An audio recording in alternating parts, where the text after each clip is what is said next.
देवघर जिले के सारठ स्थित चित्रा ओपन कोल माइंस को पूरे जिले एवं राज्य का लाइफलाइन कहा जाता है, क्योंकि यहां से राज्य एवं देश के लिए अत्यधिक राजस्व का संग्रह हो पाता है।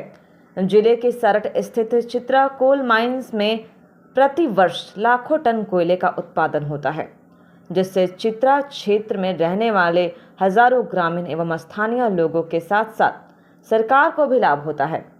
यहां से निकलने वाले कोयले की गुणवत्ता की मांग पूरे देश में है और इस कोयले को निकालने की जिम्मेदारी भारत सरकार की eastern coal field limited (ECL) company को दी गई है। ECL द्वारा यहां पर कोयले को निकाला जाता है और फिर निकाले हुए कोयले को विभिन्न कार्यों के लिए डिस्पैच किया जाता है, लेकिन देवघर के चित्रा SP माइंस में जमा किए गए कोयले को समय पर डिस्पैच नहीं किए जाने के कारण आग लगने की समस्या उत्पन्न हो रही है। चित्रा माइंस के कोयला डंपिंग यार्ड में हजारों टन कोयला जमा होने के कारण डंपिंग यार्ड की कई जगहों पर आग लग रही है, जिससे खान से निकालने हुए कोयले जलकर बर्बाद हो रहे हैं। स्थानीय लोगों ने बताया कि कोयले के जमा होने के कारण यह आग लगने की समस्या हो रही है। बर्बाद हो रहे कोयले को लेकर ETV भारत की टीम ने जब फोन के माध्यम से चित्रा SP कोल माइंस के अधिकारी UP चौधरी से बात की तो उन्होंने कहा कि वह मीडिया में कुछ भी कहने के लिए अधिकृत नहीं है, इसलिए वह इस पर कुछ भी बयान नहीं दे सकते। उसके बाद हमने जब चित्रा माइंस के GM AK आनंद से बात करने की कोशिश की तो वह इस मुद्दे पर कुछ भी बोलने से बचते नजर आए। कई बार मैसेज और फोन करने के बावजूद भी वह इस घटना पर कुछ भी बोलने से मना कर दी। वहीं चित्रा माइंस में आग लगने को लेकर हमने जब जिला खनन पदाधिकारी S रविदास से बात की तो उन्होंने कहा कि आग लगने के कई कारण होते हैं, जैसे कई बार अत्यधिक कोयला जमा होने की वजह से उत्पन्न गैस से भी आग लग जाते हैं। इसके अलावा अत्यधिक धूप की वजह से भी कोयले में आग लगने की संभावना होती है। जिला खनन पदाधिकारी S रविदास ने बताया कि ECL के चित्रा माइंस के डंपिंग यार्ड में आग लगने की क्या वजह है, इसको लेकर वह ECL के GM से बात करेंगे और आग को बुझाने के लिए क्या कुछ प्रयास किया जा रहा है, इस पर भी वह जानकारी लेंगे।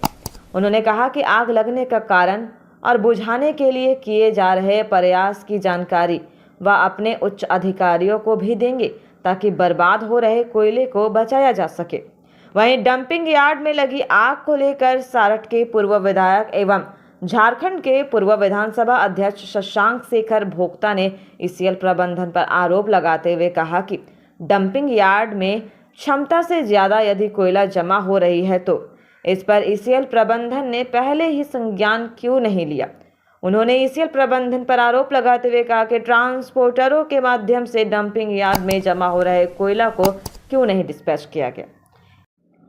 ECL प्रबंधन पर आरोप लगाते हुए पूर्व विधायक शशांक शेखर भोक्ता ने कहा कि माइंस के पदाधिकारी की लापरवाही के कारण सिर्फ डंपिंग यार्ड में ही नहीं बल्कि चित्रा माइंस के खून गांव में जमीन के अंदर भी आग लगी हुई है, जिससे चित्रा की स्थिति कहीं ना कहीं झरिया जैसी हो सकती है। वहीं माइंस के आसपास रहने वाले लोग आग लगने के कारण डर के साए में जीने को मजबूर है। स्थानीय लोग कैमरे के सामने नहीं आने का हवाला देते हुए ऑफ कैमरा कहा कि आग लगने के बाद उससे निकल रहे धुआं से लोगों को काफ़ी दिक्कतों का सामना करना पड़ रहा है।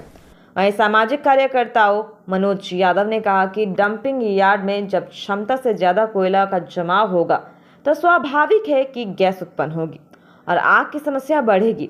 ऐसे में माइंस के अधिकारियों को यह ध्यान रखने की आवश्यकता है कि अत्यधिक कोयला का जमाव डंपिंग यार्ड में ना हो, समय समय पर कोयला का डिस्पैच होते रहे।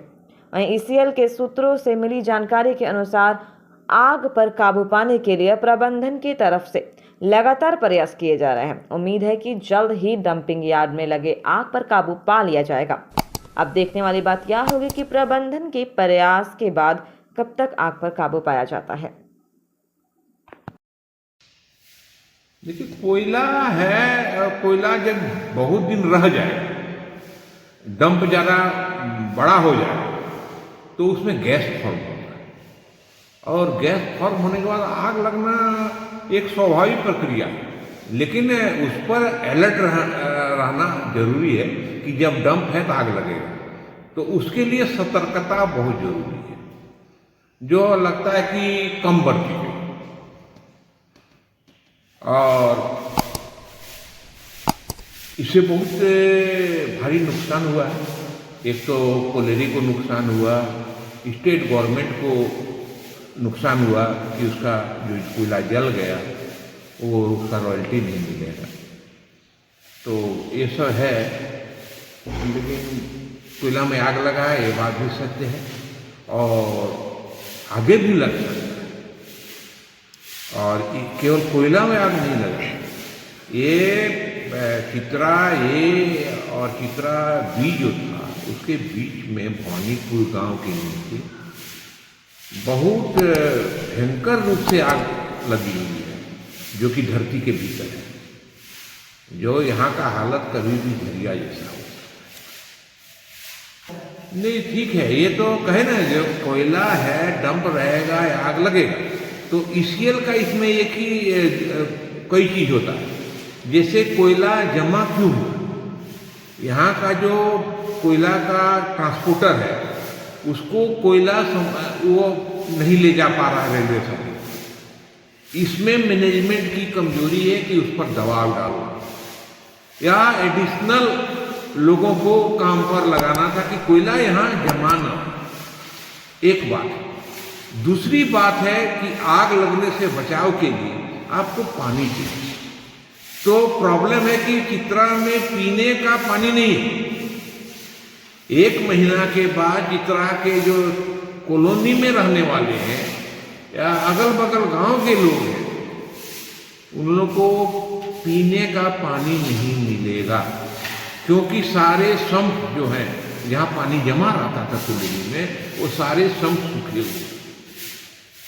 तो पानी चूंकि नहीं है तो पीने का नहीं है, तो कोयला का आग बुताने के लिए पानी कहाँ से आएगा।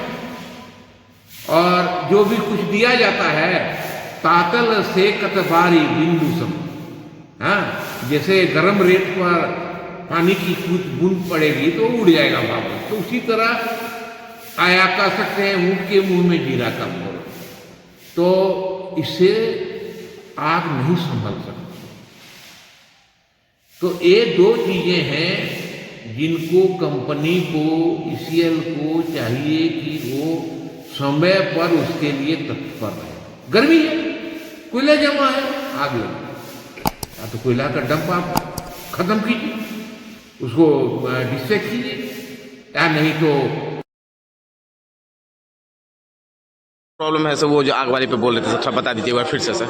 आग बेसिकली कोयला में जो भी कोयला का माइंस जो होता है वहाँ मीथेन होता है। मीथेन गैस जैसे ऑक्सीजन से रिएक्ट करेगा वो आग लगने का संभावना रहता है। ठीक है, अब एग्जैक्ट क्या कारण है जब तक वहाँ देखेंगे नहीं तो हम बता नहीं पाएंगे। ठीक है, उसमें सर क्या ईसीएल के अधिकारियों से बात होगी आपकी? हाँ, उस बात करेंगे, वहाँ का जीएम जो है उनसे बात करेंगे कि आग का जो भी लगा हुआ है उसको डिस्कनेक्ट कीजिए, एयर से डिस्कनेक्ट कीजिए। उसके लिए फिर शेड्यूल्ड मीटर उसको फिल करेंगे, डिस्कनेक्ट करने का प्रावधान है, कर सकते हैं। सर जो कारण बता रहे हैं डिस्पैच नहीं हो पा रहा है, कोयला जमा हो रहा है, तो क्यों नहीं डिस्पैच हो रहा है सर? ये कुछ कारण पता चला है सर? ट्रांसपोर्टर नहीं आ रहे हैं इसलिए आग लग गई है सब कहा जा रहा है।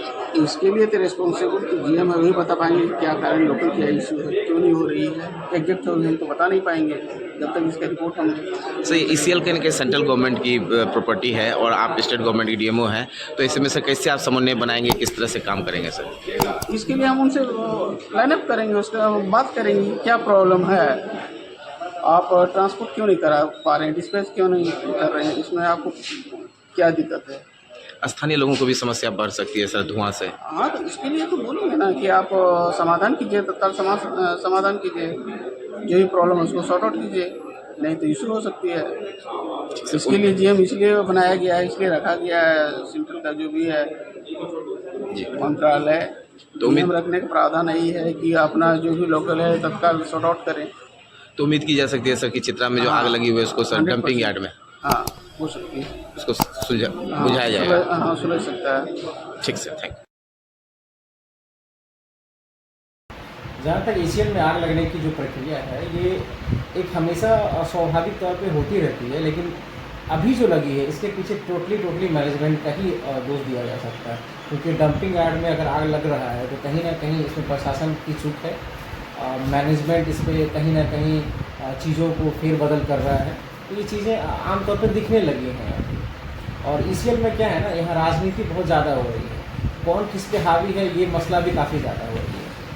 तो इन सब सारे चीज़ों, लेकिन यहाँ अगर राज्य सरकार से लेकर केंद्र सरकार की बात करेंगे हम, तो सबसे मूल मुद्दा ये है कि कब से ईसीएल में जो ये चीज़ें हो रही हैं, बट क्यों हो रही हैं, ऊपर से लेकर नीचे तक ये जो सारा करप्शन का खेल है, ईसीएल में ऐसा क्यों होता है। और ये आज नई बात नहीं है, ये हमेशा से होते रहा, सरकारें बदल रही हैं, विधायक यहाँ से बदल रहे हैं, लेकिन ईसीएल का जो ये जो गैर जिम्मेदाराना जो बर्ताव है वो आज तक नहीं सुधर पाया है। इस चीज़ पे हमें सोचने की ज़रूरत है और चिंता करने की ज़रूरत है। ये मैंने कहा ना, ये टोटली मैनेजमेंट की प्रक्रिया है, वो इस पर ध्यान नहीं दे रहे हैं। उनके भीतर के कारण जो क्या है, ये जांच का विषय है कि ऐसा क्यों हो रहा है, क्योंकि नुकसान तो इसमें कहीं ना कहीं ईसीएल का ही हो रहा है। मैनेजमेंट की गलती है और जिम्मेदार लोगों को कम से कम अपनी जिम्मेदारी तो लेनी पड़ेगी।